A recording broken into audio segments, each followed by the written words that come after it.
아멘.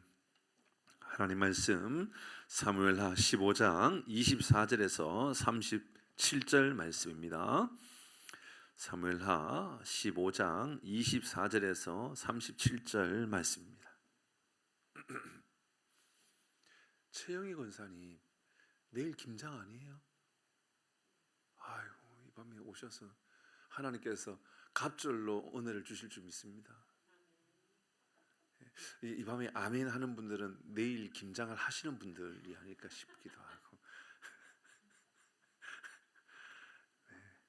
성민 권사님은 올해 김장 하시죠? 내일 하세요? 네. 몇 포기 하실 거예요?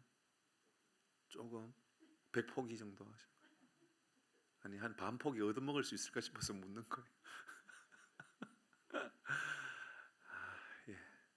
저는 오늘 사실은 몇 분 안 오지 않을까라는 생각을 할 정도였었어요. 제 마음 안에는 정말 좀 밑에 가서 조그마한 방에서 기도해야 되는 거 아닌가 할 정도로 걱정도 있었었는데 오실 분은 다 오신 것 같다는 생각도 들고 너무 오늘 이 밤에 우리가 말씀을 읽을 때 이 말씀대로 우리가 살아가려고 애를 쓰는 거구나 라는 생각이 들어서 제가 말씀 읽기 전에 그런 생각을 좀 나누는 거예요. 너무 감사하고 여러분 우선순위가 분명한 그러한 삶을 사시면 좋겠어요.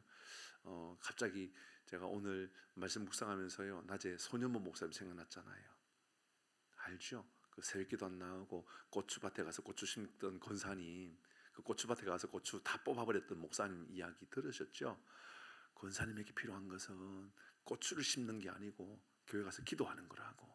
이거 고추 심는다고 주일날 교회 못 나가고 새벽기도 못 나가고 그것보다도 고추 안 심어도 되니까 그 고추 심어갖고 딸 주려고 그러는 건 아는데 그것보다 더 중요한 것은 기도하는 거라고. 맞는 것 같다라는 생각을 다시 한번 가져보게 됩니다. 말씀 우리 함께 나누도록 하십시다.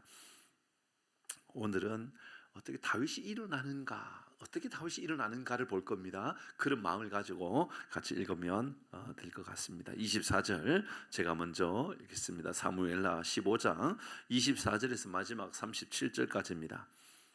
보라, 사독과 그와 함께 한 모든 레위 사람도 하나님의 언약궤를 메어다가 하나님의 궤를 내려놓고 아비아달도 올라와서 모든 백성이 성에서 나오기를 기다리도다. 왕이 사독에게 이르되, 보라, 하나님의 궤를 성읍으로 도로 메어 가라. 만일 내가 여호와 앞에서 은혜를 입으면 도로 나를 인도하사 내게 그러나 그가 이와 같이 말씀하시기를 내가 너를 기뻐하지 아니한다 하시면 종이 여기 있사오니 선이 여기 쉬는 대로 내게 행하시옵소서 하리라. 왕이 또 제사장 사독에게 이르되, 내가 선견자가 아니냐? 너는 너희의 두 아들고 내 아들 아히마스와 아비아달의 아들 요나단을 데리고 너희에게서 내게 알리는 소식이 올 때까지 내가 광야 나루토에서 기다리리라 하니라. 사독과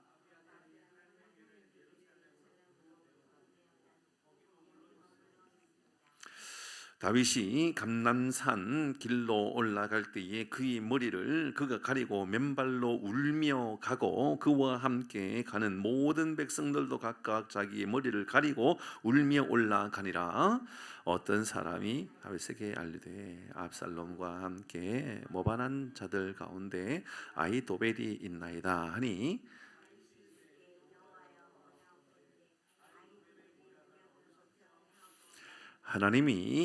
다윗이 하나님을 경배하는 마루턱에 이를 때에 아렉 사람 후세가 옷을 찢고 흙을 머리에 덮어 쓰고 다윗을 맞으러 온지라.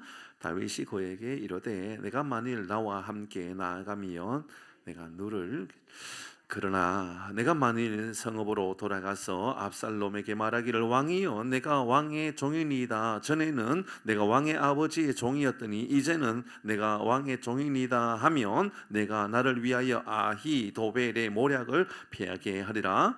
사독과 아비아달 두 제사장이 너와 함께 거기 있지 아니하냐?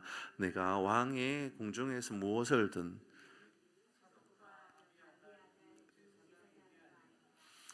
그들의 두 아들 곧 사독의 아히마스와 아비아달의 요나단이 그들과 함께 거기 있나니 너희가 듣는 모든 것을 그의 편에 내게 소식을 알릴지니라 하는지라 같이 합니다. 다윗의 친구 후세가 곧 성읍으로 들어가고 압살롬도 예루살렘으로 들어갔더라. 아멘. 오늘은 어떻게 위기에서 일어날 수 있을까 제목으로 함께 말씀을 나누도록 하겠습니다. 결국 다윗은 압살롬의 반역으로 인하여 이제 도망을 가게 되었습니다. 아들로 인하여 광야로 도망가게 되었습니다. 그러나 다윗에게 광야란 재앙이 아니라 기회이며 축복입니다. 저는 이 밤에 우리 모두에게도 누가 보아도 광야 같은데, 누가 보아도 절망스러운 상황 같은데 이것이 도리어 축복에 드는 삶을 살기를 주의 이름으로 축복합니다. 아파요. 근데 도리어 이게 강건하게 되는 축복의 통로가 되기를 바랍니다. 누가 보아도 참 저분은 이제 아파가지고 어떻게 하냐, 저분은 이제 경제적으로 어려움 당해서 어떡하냐 라고 말할지 모르지만 그것이 도리어 큰 기회가 되고 큰 능력이 되는 그런 삶을 살아간다면 여러분 우리에게 주어져 있는 고난은 고난이 아니여 도리어 하나님의 축복이 되는 것입니다 라는 것 오늘 이 밤에 우리에게 주는 교훈이 아닌가 생각이 듭니다. 오늘 다윗이 이제 광야로 도망가게 되었습니다. 다윗이 광야로 도망갔는데 그게 도망으로 끝나는 것이 아니라 다시 어떻게 그 위기를 기회로 만들고 회복의 자리로 만들어 가고 있는지를 보여주는 장면입니다. 제일 먼저 그가 한 것은 뭐냐? 누가 보아도 야, 참 대단하다, 멋있다라고 생각하는 그 부분인데 그게 우리가 깊이 돌아보면 이렇게 해야 되는 거구나를 깨닫게 하는 장면입니다. 24절 25절 말씀입니다. 먼저 우리가 보아야 할 것은 바로 하나님의 언약궤를 대하는 다윗의 태도입니다. 이렇게 해야 됩니다. 24절 제가 먼저 읽습니다. 보라, 사독과 그와 함께한 모든 레위 사원도 하나님의 언약궤를 메어다가 하나님의 궤를 내려놓고 아비아들 올라와서 모든 백성의 성에서 올라오기를 기다리었다. 사람들이요, 여러분 지금 하나님의 제사장들이 언약궤를, 하나님의 궤를 메어가지고 다윗과 함께 도망가는 그 길에 같이 선 겁니다. 함께 도망갈 때에 우리 이 언약궤는 가지고 가자. 언약궤. 왜요? 이게 나를 지켜줄 거라는 거예요. 이게 나를 보호해 줄 거라는 거죠. 우리 그런 마음 가지고 있지 않습니까? 우리도 때로는 부적처럼 말입니다. 내가 뭐뭐 하는데, 내가 사업을 하는데, 내가 뭐 어떤 장사를 하는데 하나님께 예배를 잘 드리고 내가 이렇게 하면 하나님께서 나에게 더 큰 복을 줄 거야. 예, 분명히 그런 하나님입니다. 분명히 여러분 우리는 사업을 할 때에도 운전할 때에도 마찬가지예요. 여러분 택시 기사 하는 분들도요, 어떤 예수 신실하게 믿는 사람들 보면 매일매일 차에 올라탈 때마다 기도하면서 하나님 오늘 제가 여기에 앉아있는 이 사람에게 제가 오늘 손님으로 온 이에게 하나님 내가 편안하게 잘 운전하여서 복음을 흘러보낼 수 있으면 좋겠습니다. 가게 장사에 하면서 오는 손님들에게도 그런 마음을 가져가는 사람이 있다니까요. 저주 경북 김천에 있는 설렁탕집 그 주인은, 안수 집사님 그 주인은 여러분 손님 오는 사람들마다 항상 대할 때마다 어떤 마음을 가지고 있느냐 하면 김치를 담글 때마다 하나님 내가 예수님에게 김치를 대접하는 마음을 가지고 김치를 담그겠습니다. 제가 밥을 할 때마다 예수님에게 밥을 대접하는 마음을 가지고 가겠습니다. 설렁탕 집이니까 설렁탕 곰국을 끓였는데 그게 어느 날 색깔이 뽀얗게 깨끗한 색깔이 아니라 누런 색깔 나온 거예요. 그래서 배달한 사람에게 물어본 거예요. 이거 도대체 오늘 왜 이렇게 나왔냐? 그러니까 아유 죄송하다고, 이거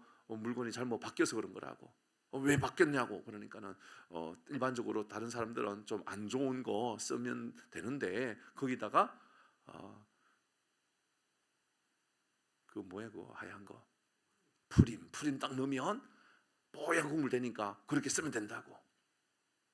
다른 집 그렇게 하냐니까 그렇게 한다라는 거예요. 근데 이 집 주인은, 안수 집사님은 그렇게 할 수 없다라는 거예요. 내가 적어도 예수님에게 곰국을 끓여준다는 마음을 가지고 설렁탕을 끓여준다는 마음을 가지고 내가 끓이는데 예수님에게 드리는 거기다가 프림 넣는 그 설렁탕을 드릴 수 없다라는 거예요. 난 그렇게 못하겠다라는 거예요. 그래서 밖에다가 붙여놨다잖아요. 죄송합니다. 오늘은 뼈를 잘못 배달받아가지고 오늘은 장사를 할 수 없게 되었습니다. 문을 닫아버린 거예요. 근데 그걸 사람들이 소문나기 시작한 거예요. 저 집은 진짜다. 진짜 저 집은 설렁탕이다. 그리고 나서 얼마나 잘 되는 집이 되었다 모른다. 책이 나오는 이야기예요. 하나님은 정직한 자의 형통을 믿는다. 하나님의 정직한 자의 형통을 믿는다라는 책에 나오는 이야기거든요. 근데 오늘 본문의 말씀을 보면 지금 다윗이 신하와 다윗의 제사장들이 지금 언약궤를 메어다가 가지고 온 거예요. 그래서 같이 도망갈 때 이거 끌고 가야 된다고, 하나님께서 보호해 주신다고. 근데 다윗이 뭐라고 말하는지 한번 볼까요? 25절입니다. 시작. 왕이 사독에게 이르되 보라, 하나님의 궤를 성읍으로 도로 메어 가라. 만일 내가 여호와 앞에서 은혜를 입으면 도로 나를 인도하사 내게 그 궤와 그 계신 대로 다시 보내주실 것이다. 무슨 말입니까? 하나님의 언약궤를 여러분 우상 숭배하는 것처럼 하나님의 언약궤를 꼭 부적인 것처럼 그렇게 내가 믿지 않는다라는 거예요. 그러니까는 나를 위하여 언약궤를 가지고 오는 것이 아니라 하나님, 내가 언약궤 있는 곳에 내가 가기를 원합니다. 그 말이에요. 멋있지 않습니까?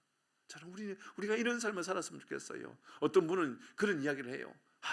목사님, 오늘 혹시 주일날 예배 11시 예배인데 제가 좀 사업도 바쁘고 좀 그런데 10시로 좀 옮기면 안 되겠습니까? 여러분, 예배를 옮겨야 됩니까? 4시간대를 조정을 해야 됩니까? 쉬운 일이에요? 어려운 일이에요? 그게? 어려운 일이에요.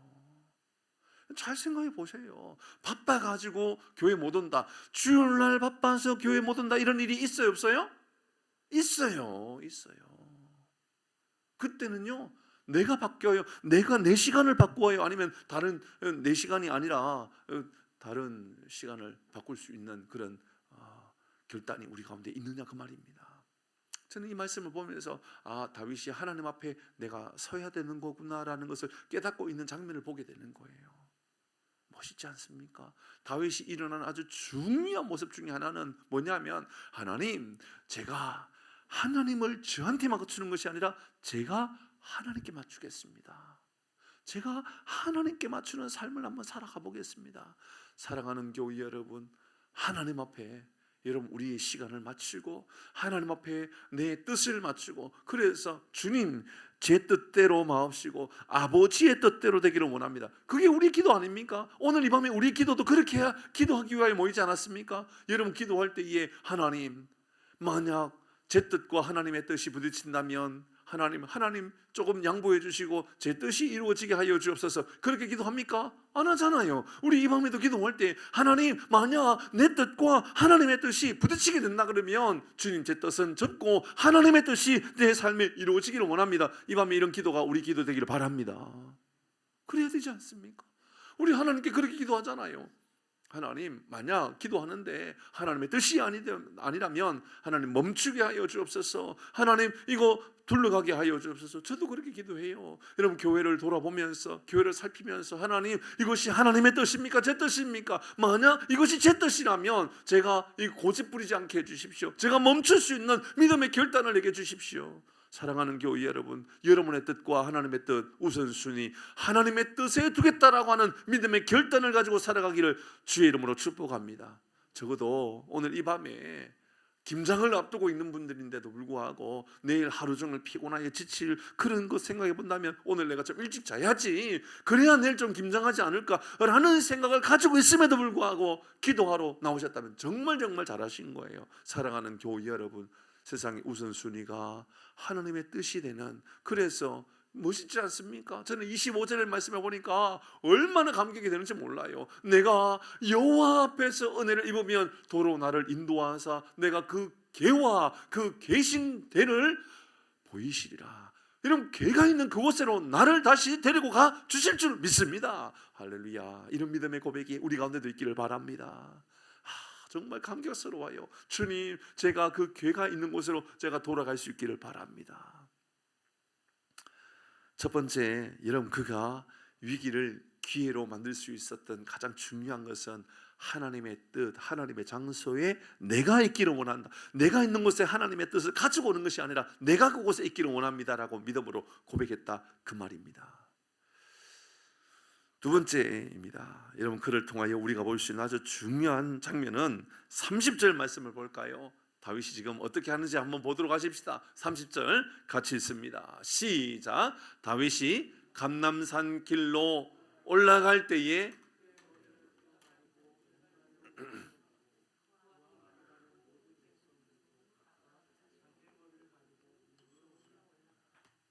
지금 뭐 때문에 올라가는 것 같아요? 감람산에 뭐 하러 올라가는 것 같아요? 기도하러 올라가는 것 같지 않아요? 여러분 맞잖아요. 한번 보세요. 감람산에 올라가는데 어떻게 해요? 머리를 가리고. 왜 그는 지금 머리를 가렸다라고 그래요? 여러분 사람들이 머리를 왜 가릴까요?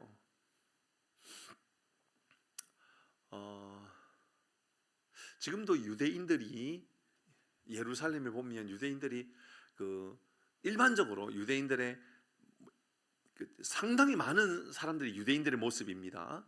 많은 유대인들의 모습이 그들이 입고 있는 옷 색깔이 어떤 색깔인지 혹시 보신 일이 있어요? 뭐 우리나라에서 본 일은 없지만 예를 들어서 통곡의 벽이라든지 예루살렘 통곡의 벽에서 기도하는 사람들의 모습이라든지 그들 보면 혹은 또 히잡이라든지 뭐 그런 거 쓰는 사람들이라든지 일반적으로 제일 많은 색깔이 어떤 색깔이었던지 기억나요? 검은 색깔 많이 있죠?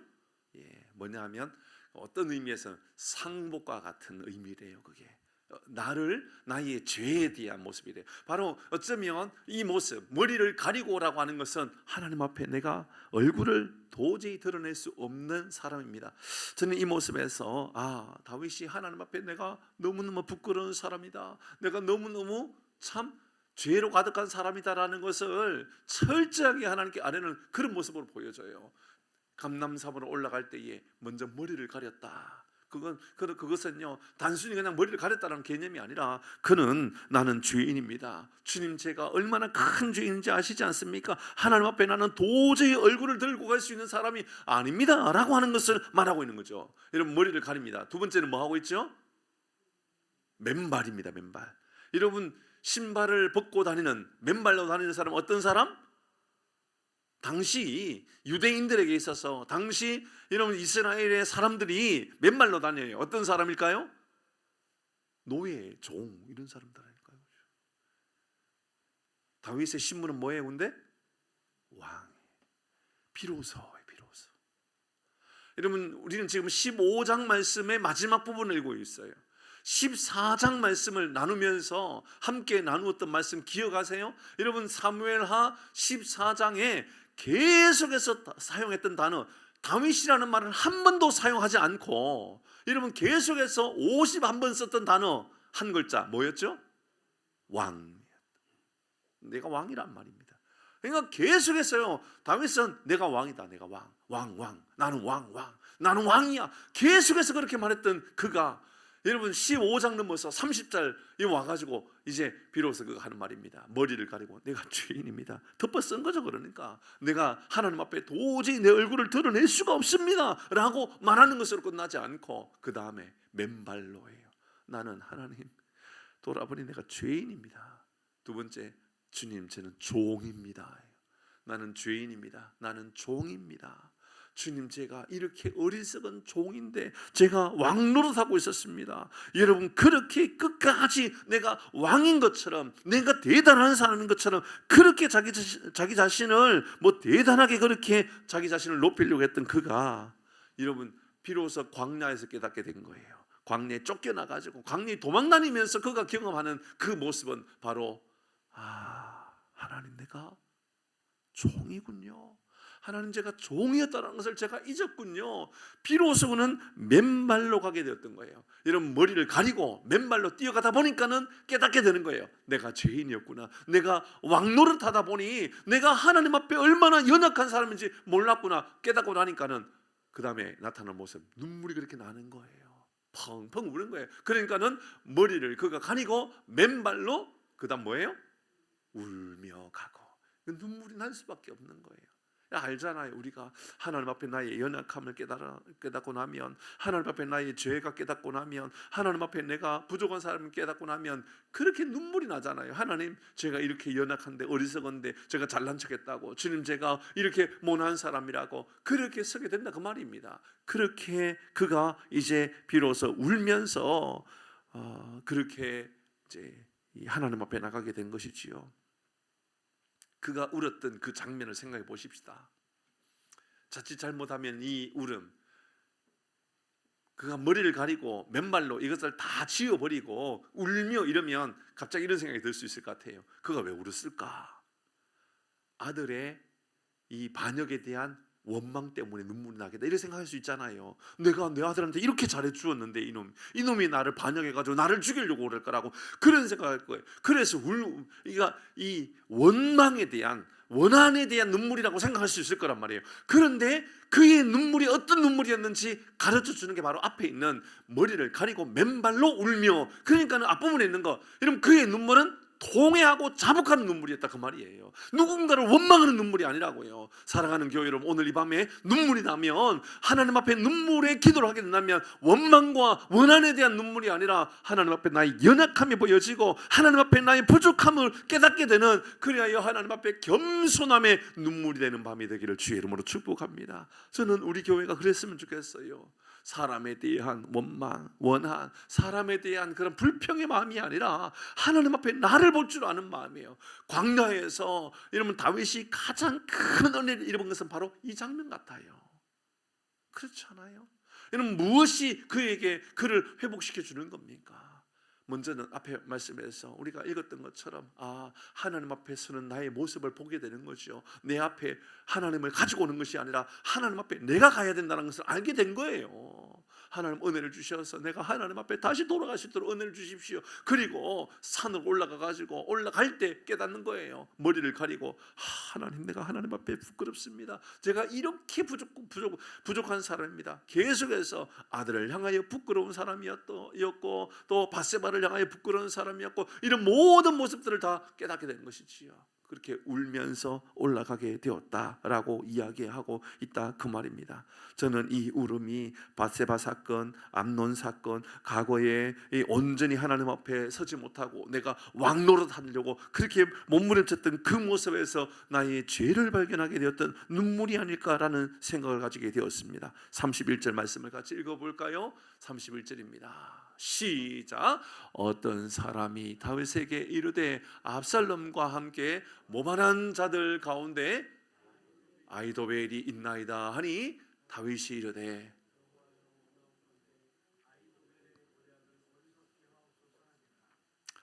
여러분 아주 멋진 이야기가 하나 나옵니다. 기도했잖아요. 근데 기도한 것으로 끝나지 않고요, 중요한 게 있어요. 뭐냐 하면 31절의 말씀을 보니까 어떤 사람이 다윗에게 알리는데, 여러분 아히도벨이라고 하는 사람이 나오는데 그의 모략, 달리 말하면 그의 모략을 어리석게 하옵소서라고 기도하잖아요. 하나님께, 하나님 아히도벨의 모략을 어리석게 해달라고 이야기합니다. 이게 뭘까요? 이게 기도하는데요, 매우 구체적으로 이야기하고 있어요. 어떤 사람이 다윗에게 알리되 압살롬과 함께한 모반자들 가운데, 압살롬과 함께한 모반자 뭘까요?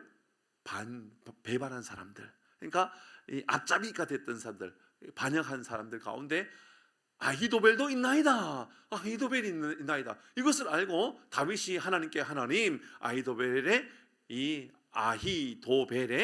모략을 어리석게 해주십시오라고 한 것은 아히도벨의 모략이 대단한 지혜와 모략을 가지고 있다라는 것을 말해주고 있다, 그 말입니다. 이게 어디 나올까요? 12절 말씀, 우리 앞부분에 있는 15장 저 앞부분에 있는 12절의 말씀을 보니까 아히도벨에 대해서 이렇게 가르쳐 주었어요. 같이 읽습니다. 시작. 제사 드릴 때에 압살롬이 사람을 보내 다윗의 모사 길로 사람 아히도벨, 다윗의 모사, 그러니까 아히도벨은 누구의 사람이었다는 거예요? 다윗의 모사였어요. 그러니까 다윗의, 여러분 어떻게 보면 오늘날 저 대통령의 정책실장과 같은 사람쯤 될 거예요. 최근에 뭐 정책실장 때문에 막 난리가 나고 막 그랬던 거 있는 것 같은데 잘 모르겠어요. 어쨌든 다윗의 모사라고 하는 것은 적어도 다윗 옆에서 가장 지혜로운, 이러면 다윗의 어리석은 사람이 지혜로운 사람이에요? 지혜로운 사람이에요. 그런데 다윗이 보기에도 대단한 지혜를 가지고 있는 사람, 그게 아히도벨이었단 말이에요. 근데 그 사람이 지금 누구한테 넘어갔다는 거예요? 압살롬한테, 내 아들한테, 앞잡이한테 넘어가 버린 거예요. 그런데 하나님 앞에 이렇게 기도하는 거예요. 그가 이러면 압살롬에게 넘어가 버린 나의 모사, 나의 정말 이 정책을 아주 세우는 일에 탁월했던 그런 지혜로웠던 사람, 이 아히도벨. 근데 오늘 본문의 말씀을 보니까 하나님 그의 모략을 어리석게 해달라고 하나님께 은혜를 구합니다. 그리고 그 이후의 내용들을 이제 살펴보면 바로 전략으로 하나님 단순히 그냥 기도했으니까 끝 이게 아니라 구체적으로 어떻게 해야만 하고 어떻게 하나님께 도움을 구해야 되는지를 그대로 이야기하고 있다라는 것이지요. 다윗은 하나님 앞에 맨발로 섰습니다. 얼굴을 가렸습니다. 전적인 어려움입니다. 중요합니다. 그런데요, 이것으로 끝나지 않습니다. 여러분 그렇게 기도했다면 더 중요한 기회들을 하나님 앞에 만들어 달라고, 그리고 구체적으로 어떻게 행하여야 하고 어떻게 내가 이 일들을 진행해 가야 되는지 하나님께 은혜를 구한다 그 말입니다. 사랑하는 교회 여러분, 하나님 앞에 이렇게 기도하는 것은요 굉장히 어리석어요. 하나님 뜻대로 하옵소서 끝 이러면 안 된단 말입니다. 여러분 전략을 세우시고, 저도 마찬가지인 거예요. 목회에 여러분 목회에 하나님 앞에 맡겨드리면서 하나님 뜻대로 목회가 되게 하여 주옵소서. 맞는 말이죠, 그죠? 맞아요. 이 말 틀린 말인가요? 아니죠. 근데 하나님 앞에 이렇게 말했으니까 이제 아무 계획도 없고 아무 생각도 없고 아무 준비도 없다, 그러면 안 되는 거지요.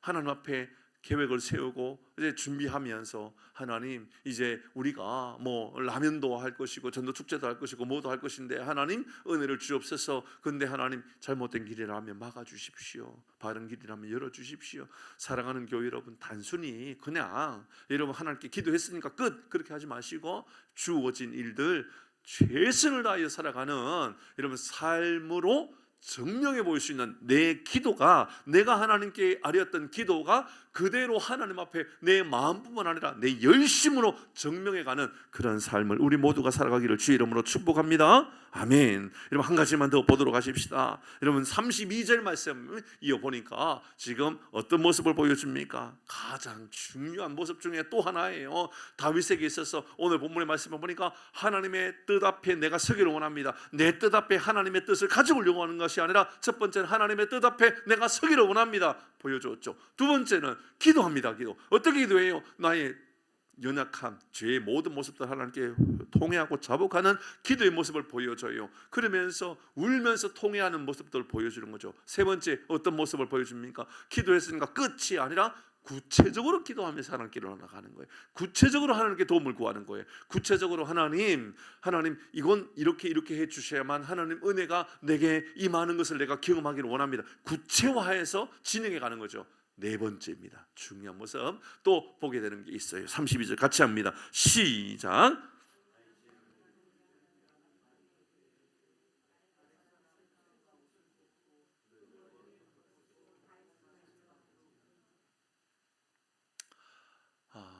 다윗이 하나님을 경배했어요. 예배했어요. 조금 전에 우리가 30절, 31절 넘어가면서 그가 기도하러 올라가고 그랬잖아요. 그죠? 감람산에 올라갔잖아요. 그게 경배, 예배였다라는 것을, 기도했다는 것을 보여줘요. 마루턱에 이럴 때에 아렉 사람의 사람 중에 후세가 옷을 찢었어요. 그러니까 다윗이 머리에 막 덮어 쓰고, 그러니까 다윗이 지금 울면서 맨발로 그렇게 하나님께 나가는 그 모습처럼 지금 후세는 어떻게 하느냐면 옷을 찢으면서 흙을 머리에 덮어 쓰고, 머리 흙을 덮어 썼다라는 것은 어떤 의미죠? 내 삶이 절망에 임하였다, 그 이야기 했었죠. 맞습니다. 흙을 머리 덮어 썼다라는 것은 주님 제가 시궁창에 빠진 사람과 같습니다. 저는 지금 가장 절망스럽습니다.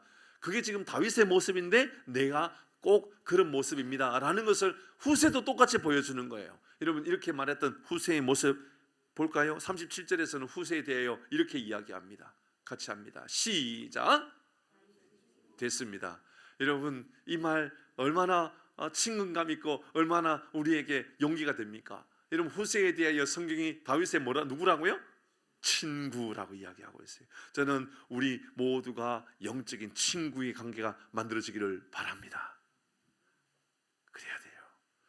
여러분 단순히 그냥 우리 교회에 누구는 나를 가르치는 사람, 나는 누구를 지도하는 사람, 아니요. 그런 관계 있으면 안 돼요. 우리는 어떤 마음을 가지고 있어야 되느냐면, 여러분 후세는 어떤 사람이었느냐면 다윗의 아픔을 나의 아픔으로 여기면서, 다윗의 눈물을 나의 눈물로 여기면서 그는 함께 우는 사람이었다고요. 함께 슬퍼하는 사람이었다고요. 우리 교회가 가장 복된 교회가 되는 방법은 바로 여기 있는 거죠. 아픈 사람이 있으면 내 아픔으로 여기고, 기쁜 사람이 있으면 내 기쁨으로 여기고, 누가 중요한 일이 있으면 그것은 나의 중요한 일로 여기고, 누가 결혼한다 그러면 그래, 내 자식 결혼시키는 마음을 가지고 함께 기뻐해주고 칭찬해주고, 누군가가 어떤 대회에 나가서 좋은 성적을 거두었다면 꼭 내가 1등한 것처럼, 내가 MVP가 된 것처럼 그렇게 축복해주고 그렇게 감사하게 여기는 것. 사랑하는 교회 여러분, 우리 교회가 그런 교회가 될 수 있기를 바랍니다. 오늘 성경은 네 번째, 다윗이 일어날 수 있었던 것은 누구 때문에? 친구가 있었기 때문이었다고요. 영적인 동력자가 있었다, 그 말입니다. 여러분, 그러면 후세밖에 없었느냐? 그렇지 않아요.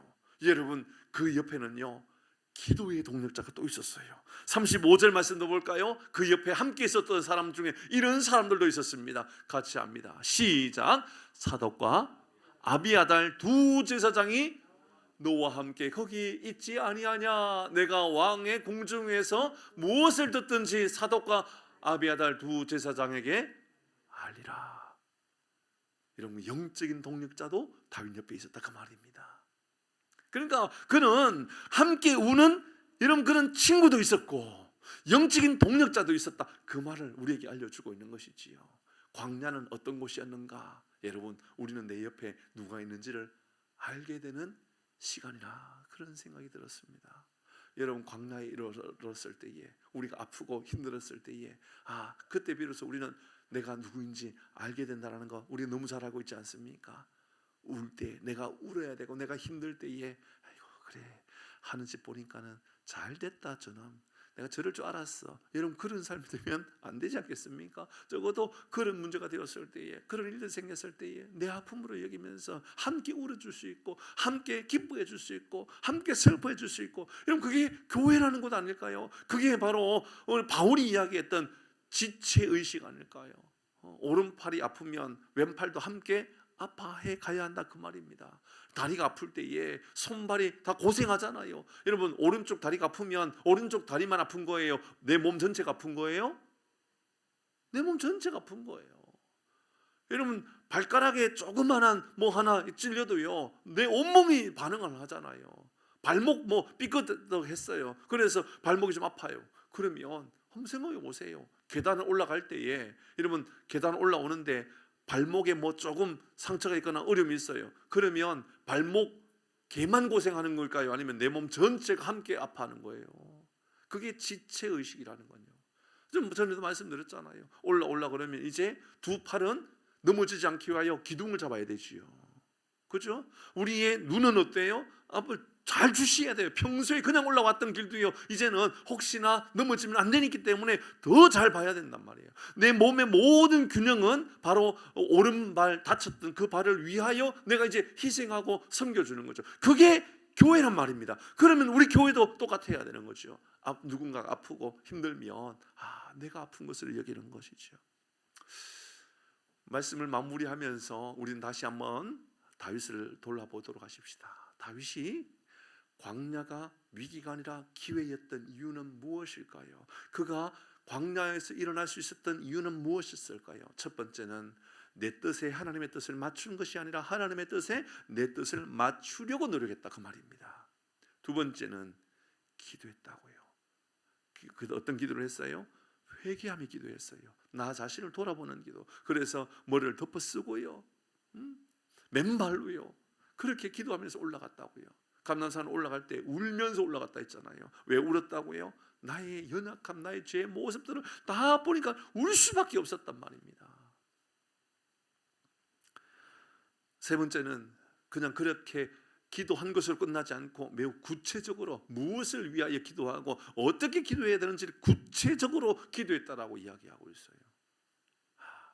나의 전략가였던, 나의 모사였던 그가 배반했을 때에도 하나님 그의 이 모사가 어리석게 해달라고 구체화되는 그런 기도를 했단 말이에요. 그러니까 회개하는 기도로 끝나지 않고 내 삶의 기도를 구체화하는 기도를 했다. 네 번째는 동력자를 만났다. 동력자와 함께했다. 사랑하는 교회 여러분, 오늘 이 밤에 우리가 기도할 때에 하나님, 내 삶의 광야에 이르렀을 때 꼭 기억하여서 하나님에게 하나님의 뜻을 집중할 수 있고 기도할 줄 알고 기도할 때에 하나님의 뜻을 구할 줄 알고 마지막에 기도의 동력자, 나의 주변에 함께하는 동력자가 세워질 수 있도록 복을 주옵소서. 이런 기도 오늘 이 밤에 우리의 기도가 되고 우리 교회의 기도가 되기를 주의 이름으로 축복합니다. 아멘. 우리 함께 찬양하도록 하십시다. 기도